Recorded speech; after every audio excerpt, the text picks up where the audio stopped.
Hi there, Zip. So I'm gonna start doing some of these video recordings again, and I'll start where I'm pretty sure you remember, but that wasn't part of it. So here we go. The prince finally spoke. Let this be an end to this matter. Now, right here, we are a small party and can ill afford divisions. Civil, you made your challenge, and this will have to be your satisfaction. Lord Golden, you are here on my tolerance. You have openly avowed that you oppose my mission. I accept that, just as I accept the conscience that puts the Hetgerd watchers among us. But if you carry any ill will against Civil because of this, my tolerance will end. We will put you out of our company to make your own way. I felt those last words as a threat. I went to the fool's side and waited while he caught his breath. Webb had gone to Civil and crouched in the snow beside him. He lay there, hugging his cat as if he were a child's comforting doll. Webb's voice was a low rumble as he spoke to him. I could not catch the words. Swift stood, caught in between, staring from one combatant to the other. I took the fool's arm and started moving him toward his tent. Now that it was over, he seemed half stunned. "Follow your prince, son," I told Swift as I passed him. "It's over for now. We'll talk later." He nodded, staring as we passed. The fool stumbled a little, and I firmed my grip on him. Behind us, I heard Longwick berating the guards for being distracted from their duty. Slowly, the camp dispersed back to their beds. I put the fool inside his tent, and then went back out, his kerchief in my hand, to gather up a pack of snow for him. When I returned, he had added a bit of oil to the tiny firepot, and the renewed flames danced higher, sending rippling shadows of colour across the silken walls. He set a tiny kettle upon it as I watched, and then sat back on his pallet, pinching his nostrils shut with one bloody hand. His nose had almost stopped bleeding, but his face was starting to darken where Sybil's fists had landed. He leaned back gingerly as if the entire left side of his body was sore. "Try this," I told him. I sat down beside him and gently pressed a cold compress against the side of his face. He turned away from it. "Please don't. It's icy and I'm already too cold," he complained. Wearily, he added, "I'm too cold all the time in this place." "Nevertheless," I told him relentlessly, "just until your nose stops bleeding. And it will keep your face from swelling too much. You'll probably have a black eye anyway." "Please, Fitz," he protested feebly and reached up, bare-handed, to seize my wrist in the same moment that my fingertips brushed his cheek. The impact of that mutual touch blinded me for an instant, just as if I had stepped out of a dim stable into full direct sunlight. I twitched away from him, the snow bundle falling to the tent floor, and blinked. But the image of what I had seen was imprinted on the inside of my eyelids. I cannot say how I knew what it was I had glimpsed. Perhaps something in that closed circle of touching told me. I drew a shaky breath and reached recklessly toward his face with outstretched fingers.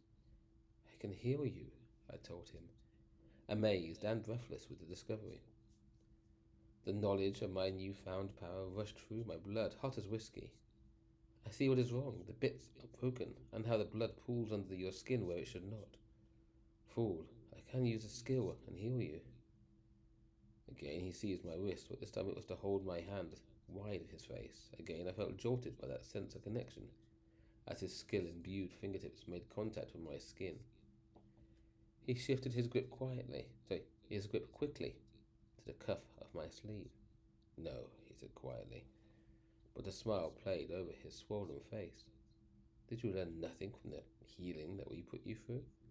I have no reserves to burn for the sake of a swift healing. I'll let my own body mend itself in its own way and time." He let go of my wrist. "But thank you," he added quietly, "for offering." A shudder ran over me, as when a horse shakes flies from his coat. I blinked at him, feeling as if I had just awakened. The temptation was slower to fade. There was, I thought wryly, much of shade in me. Knowing that I could do a thing made me itch to do it. Looking at his bruised face was like looking at a picture hung crooked on a wall. The impulse to write it was instinctive. I sighed. Resolutely, I crossed my arms on my chest and leaned back from him. You see it, don't you? He asked me. I nodded, and then he shocked me, for his mind was on something completely different. Word must be sent to the Queen somehow. Seidel, I think, is innocent. She deserves rescue, and after the misery I have helped cause her, I hope she receives it. I dare not guess which of her parents is a piebald who worked with Lord Wine. Perhaps both did. Seidel is shamed for accidentally falling in with our plans, and Civil is no longer seen as an appropriate match for her, for he has sided with the Farseers. Of course, the connections were all there, plain to see when the fool pointed them out. I reconsidered her parents' apparent reaction to Lord Golden's interest in their daughter. Her mother had seemed avid to take advantage of it, her father more curious. Had they seen had they seen him as someone who could give the Piebald's access to Buckkeep society? So I'm not sure. I fiddled the volume there, and I'm not sure it did what I expected it to. So you may have lost something. Just in case, I will read again. Sorry if it did actually record this, and I'm just going over this needlessly. I reconsidered her parents' apparent reaction to Lord Golden's interest in their daughter. Her mother had seemed avid to take advantage of it, her father more cautious. Had they seen him as someone who could give the Piebalds access to Buckkeep society? As a benefactor whose wealth might forward their cause? Why didn't Cyril just tell Dutiful months ago? I felt outraged. The prince had forgiven Cyril, had welcomed him back as a comrade and friend, and he had held back from us this key piece of information. The fool shook his head. I don't think Dutiful realizes the full implications even now. Perhaps some part of him suspects, but he doesn't let himself see it. He is true, old blood, not piebald. What they did is so monstrous by his standards that he cannot imagine Seidel being connected to such a plot. He leaned over and picked up the snowbag from the floor, regarded it dolefully, and then put it gingerly to the swollen side of his face. I'm so tired of being cold, he remarked. One-handed, he opened a small wooden box at the end of his pallet and took out a cup and a bowl that nested together. From beneath them, he took a small cloth bag and shook herbs from it into the cup and bowl. He went on, it's the only way I can make the pieces fit. Seidel is disgraced in her father's eyes. The engagement is broken. Cyril assumes her father caught her in my bed. It is the only explanation he can imagine, and so he blames me for ruining all that was between them. But that isn't it at all. One or both of her parents are piebalds. They use their close ties to the Brettinger household to intercept messages meant for Cyril and return their own. They saw to it that the prince was hosted invisibly within that household. The gift of the cat for Dutiful was probably delivered for them. The plan for Cyril was that he'd wed their daughter, bringing his family's wealth and position to the piebald cause.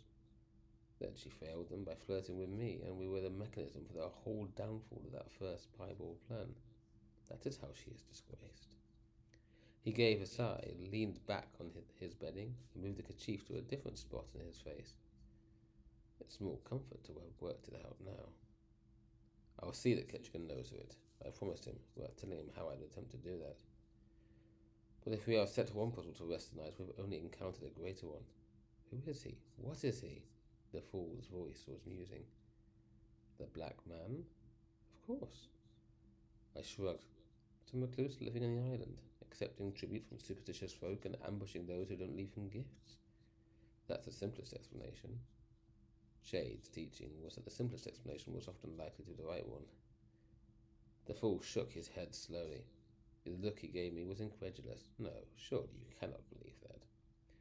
Never have I felt a man so hung about with portents. Not since I first encountered you have I felt such a tingle of significance. He is important, Fitz. Vastly important. Perhaps the most important person we have ever met. Didn't you feel his consequence hanging like mist in the air? He held the snow away from his face and leaned forward eagerly. A single scarlet funnel drop hung from the tip of his nose. I gestured at it, and he wiped it carelessly on his blood-stained sleeve. No, I felt nothing like that. In fact, oh, Ida and L, why does it come to me only now? I could not see him when the sentry shouted, and when he was pointed out to me, I thought I saw him, but his shadow. For I saw but his shadow, because I didn't sense him with my wit, not at all. He was as blank as a forged one. He is forged, fool. And that means there's no predicting what he might do. A chill went over me despite the coziness of the tent. It had been many years since I had had to deal with forged ones. But the unmerciful memories had not faded. One of my tasks as Shade's apprentice assassin had been to kill as many of them as I could, by whatever means was most expeditious.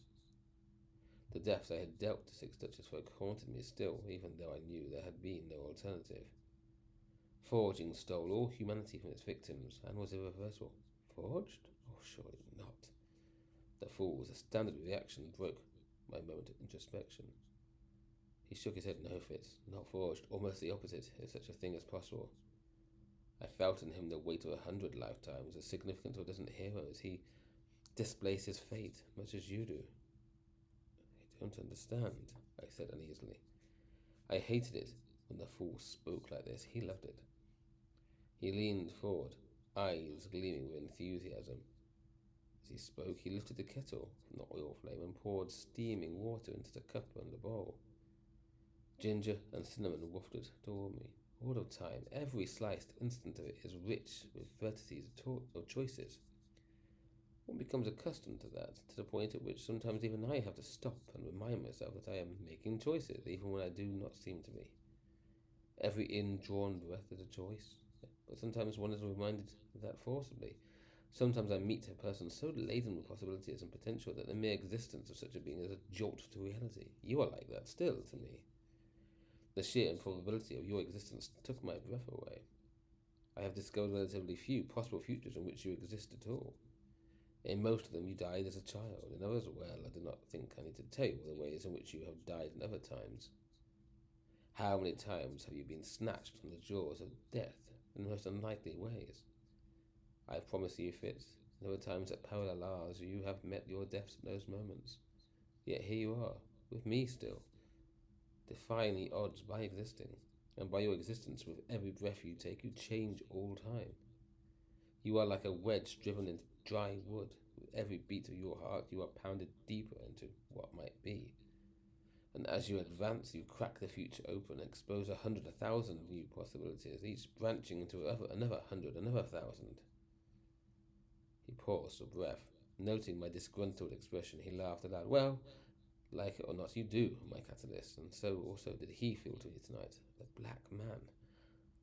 So many possibilities shimmered around him that I could scarcely see him. He is even more unlikely than you are. He drew a black kerchief out of his sleeve and wiped all traces of blood from his face, and then his hands. Carefully unfolding the bloody side, he tucked it into his sleeve again. Then he leaned back on his cushions, his eyes staring into the dim shadows of the peak of his tent.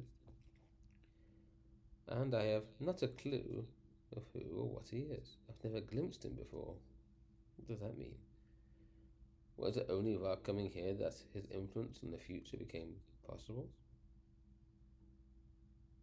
He picked up the steaming bowl and offered it to me, excusing it with, I only bought 1 cup. Travelling light, you know. I took it from him, welcoming the warmth against my hands. With an odd jolt, I reminded myself that in the 6 Duchess it was summer. Summer seemed an impotent thing here in the Out Islands, camped on a glacier. He picked up the cup and looked around, frowning slightly. You took my honey, didn't you? You don't happen to have it with you, do you? It brings out the flavour of the ginger and makes the tea more warming. Sorry, I left it in my tent. No, that's not quite true. I left it outside by the fire last night, and this morning it was gone. I halted, feeling as if I'd just heard a key turn in the lock. Or taken, I amended. Fool. The Out Islanders left gifts to the black man. He didn't take any of them, but honey was one of the things offered, and yours was missing that morning. You think he took mine? You think that he supposed it an offering left by you? The excitement he manifested was out of proportion, I thought, to my speculation. I took a sip of the tea he had made. The ginger was heat. I felt it spread comfortingly through my belly, even as his words unnerved me. More likely someone in our own camp took it. How could he creep amongst our very tents, unseen? Unseen and unfelt, he corrected me. You said he's invisible to your wit. Likely the same is true for the other witted ones. So, I think he took the honey, and with it bound his fate to ours. It connects us, you see, Fitz. He drank from his cup, his eyes near closing in enjoyment of the warm liquid as he did so. When he set the cup down, he had nearly drained it. He reached for a bright yellow coverlet, which looked as insubstantial as the stuff of his tent walls, and draped it round his shoulders, then kicked off his loose boots and pulled his narrow feet up under him. It connects him to both of us. I think it might be highly significant. Do you see that it could change the outcome of our mission here? Especially if it had been known that the black man had accepted our offering.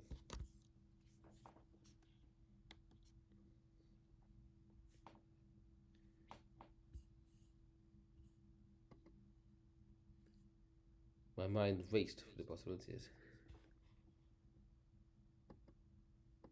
You are still recording, aren't you? Oh, yes. Would such an announcement win the Outlanders to his side, turn the Narches Campiosta against him? Where did it leave me, not only in relation to them, but in terms of how Shade saw me? The answers were not comforting. It could create a greater division in our party than there is now. He lifted his cup and drank the rest of the tea before answering. No, it would only expose the division that already exists. He looked at me, and his expression was almost pitying. This is the culmination of my life's work, Fitz. You cannot expect me to refuse any weapon, any advantage that fate gives me. If I must die on this cold and forsaken island, at least let me die knowing I've achieved my aim. I drank off the tea in the bowl and set it down beside his cup. I spoke firmly. I'm not going to stay here and listen to this nonsense. I don't believe in it. But I did. And it tightened my guts more than any cold or danger I'd ever faced. And you think that if you refuse to believe it, it can't come to pass? That is nonsense, Fitz. Accept it and let's make the best of what time we have left. There was such terrible calm in his voice that I suddenly wanted to strike him. If death was truly lurking in wait for him, he should not be so placid and accepting of it. He should fight it, and he should be made to fight it. I drew a deep breath. No, I won't believe it, and I won't accept it. A thought came to me, and I tried to speak it jokingly, but it came out as a threat. Remember what I am to you, White Prophet. I am the catalyst. I am changer, and I can change things, even the things that you think are fixed. Halfway through my jest, I saw emotion transform his face. I would have halted my words, but once begun, they seemed to proceed of their own accord. The expression on his face was so stark, it was as if I stared at his bared skull bones. What are you saying? He demanded in a horrified whisper. I looked away from him. I had to. Only what you've been telling me for most of our lives. You may be the prophet and foretell things, but I'm the catalyst. I change things, perhaps even what you foretold. Fitz, please. The words drew my gaze back to him. What? He was breathing through his mouth as if he'd run a race and lost. Don't do this, he begged me. Don't try to stop me from doing what I must do. I thought I'd made you understand it back there on the beach. I could have run away from this. I could have stayed in Buckkeep or gone back to Bingtown or even gone home. Or back to where home once was. But I didn't. I'm here. I'm facing it. I'm afraid, and I don't deny that. And I know this will be hard for you, but it is what I've been aimed toward all these years. You understand duty to family and king. You understand it all too well. Please see that this now is my duty to what I am. If you set out to defeat me simply for the sake of keeping me alive, you will render all my life meaningless. All we have gone through up to now will be for nothing. You'll be condemning me to live out my years, knowing that I failed. Would you do that to me?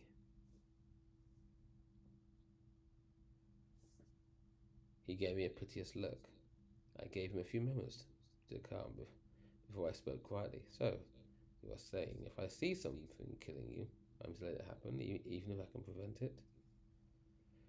Suddenly he seemed confused. I suppose so. What if it's the wrong thing?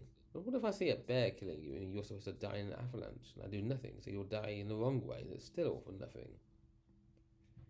He looked at me blankly for a moment. But that. No, I think you'll know.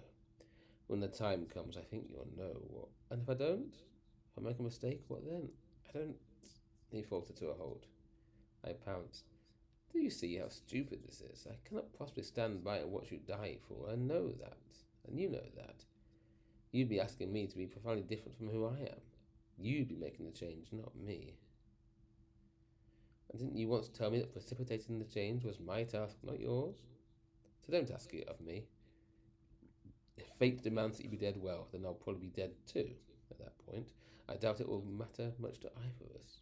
I stirred abruptly, and that's the last step we're saying about this. This is a discussion I choose not to have. It's late, and I'm tired. I'm going to bed. The change that came over his face shocked me. I saw naked relief in his eyes. I think then I understood just how much he truly feared what he felt he had to face. That he had not revealed it to anyone was as great a show of courage as I have ever known. As I lifted the tent flap, he spoke again. Fitz, I've really missed you. Don't go. Sleep here tonight, please. So I did. Right, that's the end of that chapter. So I will say goodnight.